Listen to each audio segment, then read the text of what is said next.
Hello, welcome to Loremaster's Lair. I am your Loremaster, here today for another video examining another deity of Golarion. After going through Assyrian for our last episode, today we will be looking at the legendary founder and god king of the empire, Nethys. A favorite of some members of the fanbase, as the now official rules website would tell you. Hopefully I do this episode well enough to make the man himself proud. Either way, let's get started. First, as with other god videos, we'll start with talking about what you yourself can find information about the gods. As you should expect by now, the first place to find information would be the 1E and 2E books, Gods and Magic. The adventure path for Nethys first gets his write-up is the 5th book of the Serpent Skull, the book The Thousand Things Below, and reprinted along with the other main gods in the book Inner Sea Gods. Don't want to forget that one again. As a true neutral god, in the most erratic terms of the alignment, further information can be found in the book Phase of Balance. As with most gods, Final Adventures is a good place to start when we go to talk about Divine Realms. As usual, for additional in-universe reading material, Divine Anthology continues to be one of my favorites, and will be talked about a few times today. However, we'll also find an interesting book in the companion book Knights of the Inner Sea, a place one would probably not expect to find information on a god of magic. Nethys is a god that rose from human origin, mastering magic to the point that he became the all-seeing eye, the one who knows everything. While this did give him godhood, it also drove him completely insane, making him true neutral by the fact that he is the extremes of all directions, potentially being two opposites at the same time. While he creates, he also destroys. While he heals, he also harms. Many gods have tried to heal his mind, but the smallest improvement to his mental health is interpreted as an attempt to disrupt his power, and he will angrily lash out while destroying all progress made. The first recordings of Nethys in history are when he appeared before Asgard I, the first pharaoh of the Assyrian, proclaiming he was his god and his king. He was the one who blessed Asgard with the power, and he was the one who helped the future pharaoh destroy the spawn of Ravagug, known as Ulunat. It was through Asgard that Nethys established the throne of the country, and where he was fully ascended to godhood, Asgard built the first temple to the god. After Asgard died, the queen known as the Naga Pharaoh rose to power. Nethys decided that he would use her to show the dark and destructive side of magic, and sent her nightmare after nightmare, until she went insane. This led to the first time one of Nethys' temples would be burned down. Not the last. After this, Nethys decided not to interact directly in the affairs of mortals. Which brings us to the question, if Nethys ascended, how did he do so?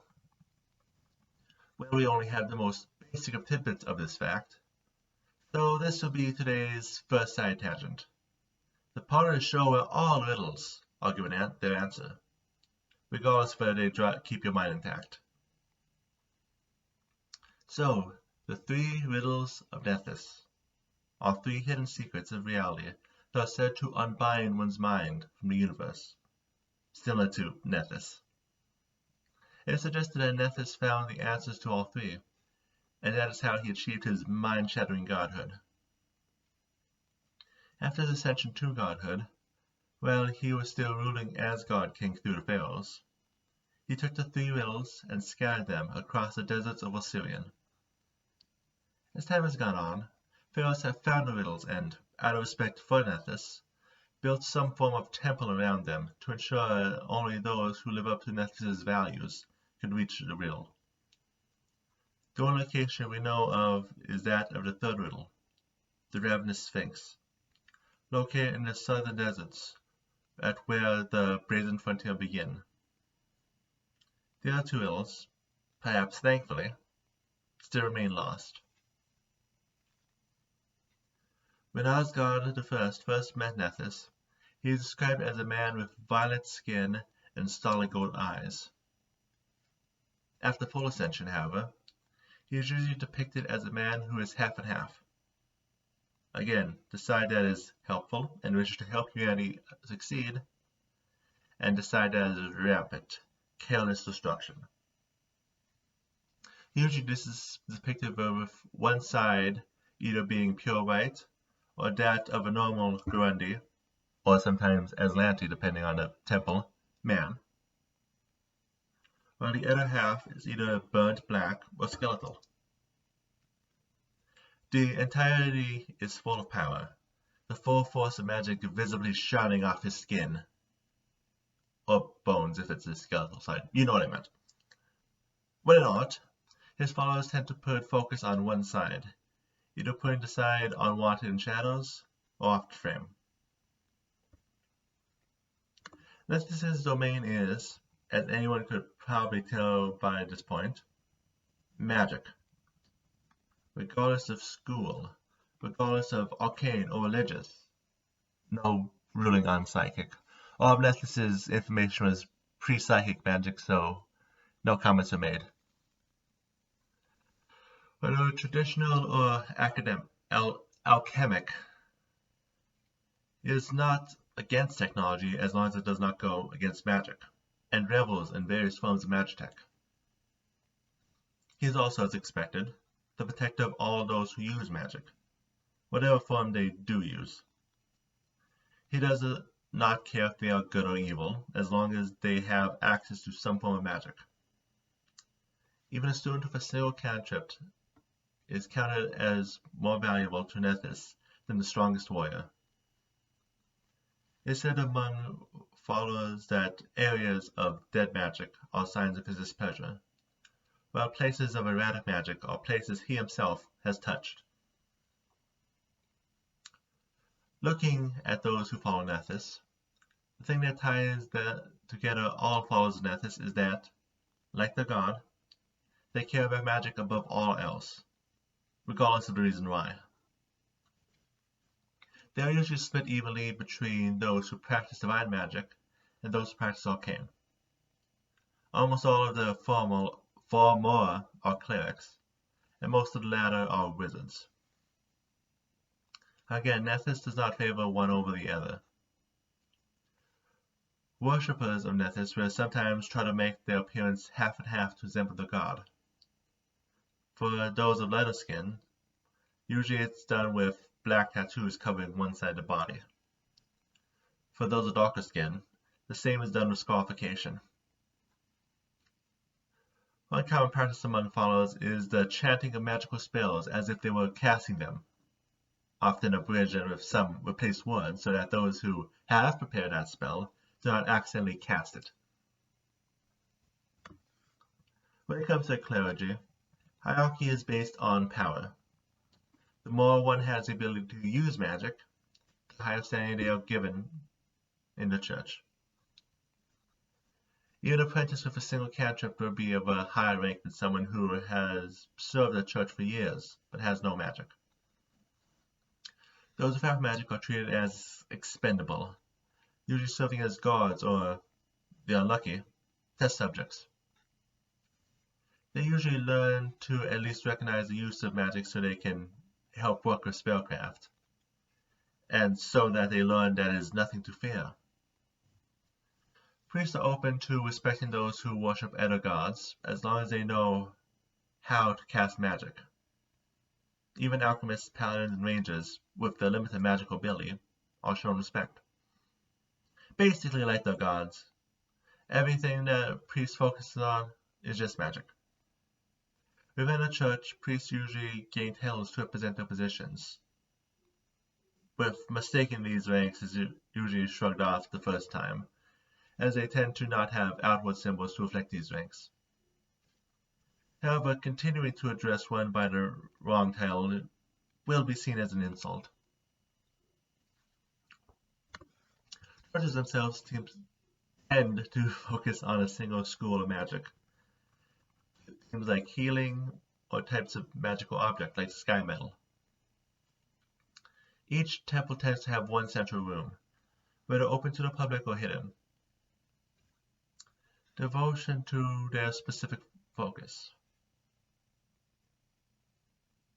These temples tend to be decorated with however the temple wishes, or in Nethys' typical black or white. The aesthetic is not something Nethys is a stickler about. Because of Nethys' elitism, temples can tend to become more gentlemen's clubs than places where the laity can find comfort. A few common practices in a church are the crossbreeding of animals and magical creatures to create new and more disturbing variants, and the creation of various types of new or rare magical items. Because they can, so why not? The church tends to sell these creatures each year, with each member of the church getting first pick. Which brings us to our second side tangent, a legendary set of artifacts that every priest of Nethys would love to get their hands on. A staff of the Magi. Here, wait a second. Let me be the happy salesman for the section.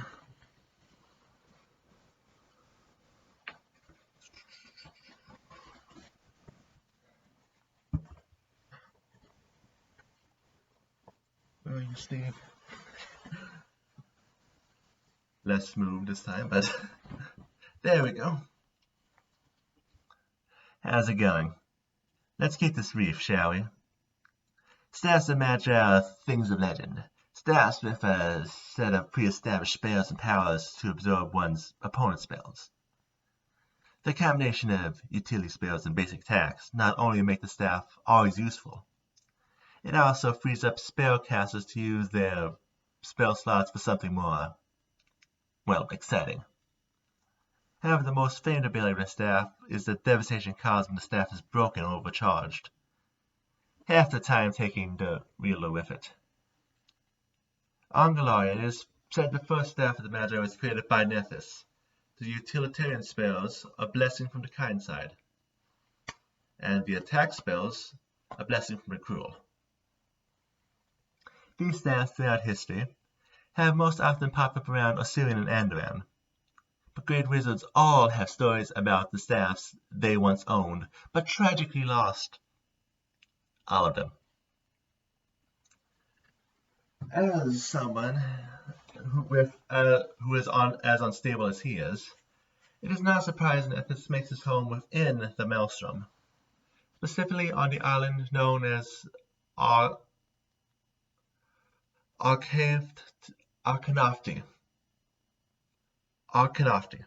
That's how I'm going to say it. This island is a vast desert island situated in the center of a constantly churning storm of the Maelstrom space materials. Thousands of towers dot the area, being constantly created and destroyed, and often perched at random angles.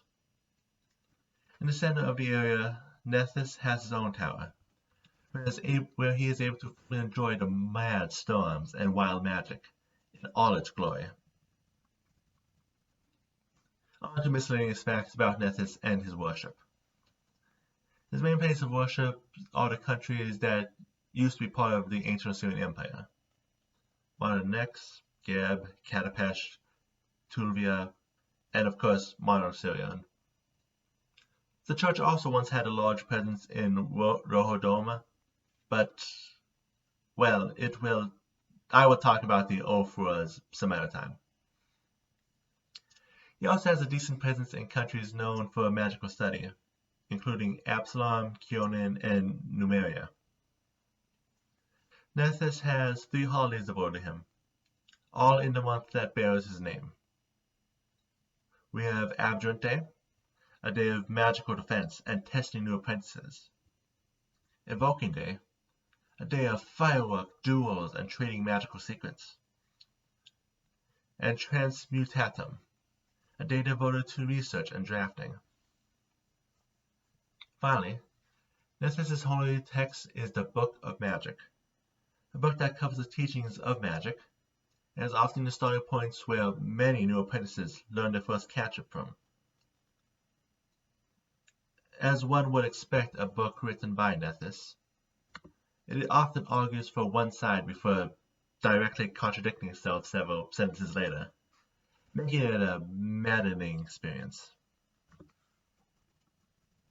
Which, speaking of books, brings us to a third side tangent, other books related to the worship of Nethys. First, similar to Norgabur, as one who was once human, he was written of in the majestic Book of the Prime Ascended, under the title of Prime Archmage. It focuses on Nethys' knowledge and innovation, and encourages worshippers to follow in his footsteps. While all chapters of the Prime Ascended are fairly apocryphal, the chapter is received fairly well by followers for encouraging the use of spells and rituals, and for its insight into arcane study. Similarly, there are a variety of spells within the chapter, mostly emphasizing sight-based spells, based on Nethys' title as the Unseen Eye. All-Seeing Eye. I said Unseen Eye. It's early, I'm tired. Some separate the spells from the rest of the book to be used as a spellbook. This resulting compilation is often referred to as Crying Eye. Another book, and one surprisingly not found in the Divine Anthology, and instead in the book Knights of the Sea, is a book known as Saren's Field Manual. Written by the titular half-elf Magi, who spent his time living with knights. This book is full of spells that can make a knight's daily life easier, from allowing one to sleep peacefully in heavy armor, to allowing one to watch a full night without sleep. These spells often prove helpful enough that it was adopted by worshippers of Nethys, and it is often employed to help their knightly allies. Finally, let us look at Nethys' relationship with others. His painter allies are, as one would expect of Nethys, those that range from celestials to fiends. On one side, we have Bard, a neutral good Acheron wearing a silver mask. She is a master of magic related to sound, music, and rhythm, using her mask as a medium to channel her spells through. On the other side, Takarel, a neutral evil lich who could pass as a human if he had a face or more than bones for arms. He specializes in knowledge of necromancy and carries a strange device which protects his allies from his magic. In the middle, Yamasha, a true neutral succubus. She is called Succubus Life with hawk wings, so we'll go with Succubus. She is a master of conjuration and enchantment both, insisting on making a contract with a summoner sealed with one of her feathers. Finally, Nethys' herald is... That wasn't funny. Finally, one of Nethys' herald is Arcano-Thege, a woman-like form of pure magic, made by Nethys during a rare time of pure sanity. To find an answer to her existence, Arcano-Thege wanders the plains, experiencing as many tastes, smells, sights, and sounds as possible. In terms of gods, Nethys' insanity makes him someone who is hard to work with long term. He and Gorm actually get along very well, despite being exact opposites. In fact, one could say that the fact that Gorm tends to treat physical combat, like Nethys does magic, as the reason why they get along so well. Nethys also looks up to Irori, another mortal who ascended to godhood in a way Nethys has not labeled a cheat, like the Starstone. Of course, being Nethys, he still tends to be of two minds. Just in this case, those minds are praising one for their achievements and dissecting to figure out how they did it. Now we have an ascended god with opinions on other ascended. We have mention of a book worshipping the 5 main ascended gods of the Inner Sea region. I think we need to talk about those who are ascended, potentially giving players an idea of how they themselves can become gods. We'll call this our final side tangent of the evening. First, there are 5 to 6 obvious ones. First, the 4 who achieved the Starstone, those who passed the seemingly impossible trial so many have failed. The dead god Eredin, Nogabur, Kid Kalin, and Iomade. Along with them, we have, of course, Nethys, who learned all the secrets of the universe, and Irori, who became physically perfect. Outside of these first 6, we actually have another subgroup, which includes another major goddess. Those who ascended after their death and passed and judgment by Pharasma. These are Ugathoa, the first undead, Xiphis, the first to die an accidental death, and Mithru, Mr. Tiu. You put, I'm an English speaker and do put 3 consonants in a row. I'm not going to say that. The psychopump consort of Pharasma, and the first to die with love on his lips.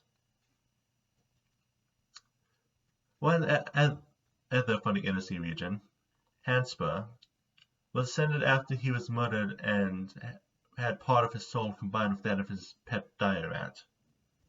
Specifics of which we might be hearing about soon. Mentioning Irori, his brother Guhashtha ascended by creating the perfect holy book, which he united with and now serves as one and the same. Starting with non-humans, going to Tianchi, we have Lao Shupo, a rat who ate parts of a deity and gained power, and Nilanivati, a Naga sorceress who we know was Mull, but nothing about her rise to godhood yet.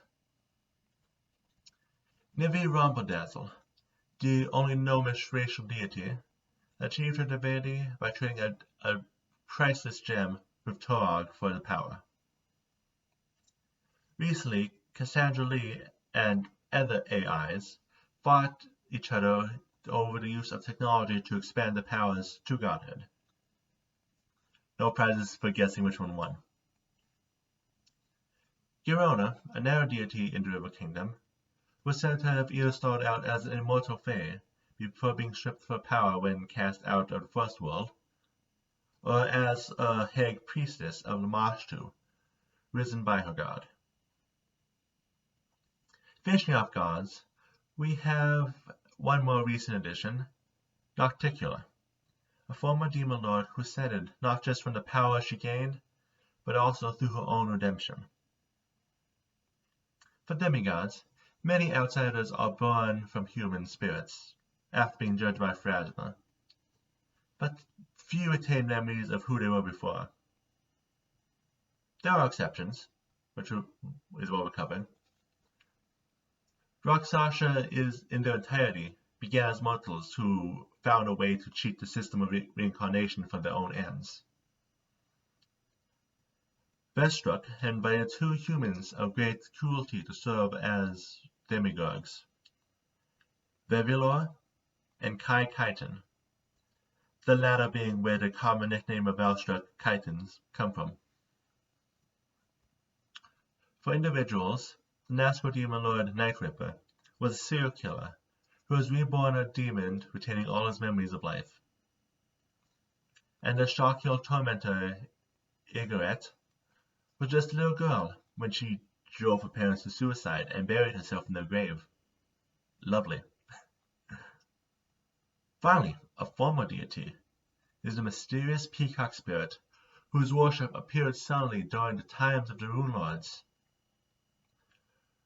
who turned out to be the Rune Lord Xandergul, establishing a religion for himself. He had enough mythic ranks to grant his followers spells, so it worked, but it was still prideful con in the end. And that brings us to the end. We not only covered God today, but went through a species of gods, you could say, and did a quick look at some more item lore. A decent evening, if I do say so myself. We have something big coming up soon, but for now let's begin walking the path there. Make sure to stop on by, and maybe bring your dueling swords.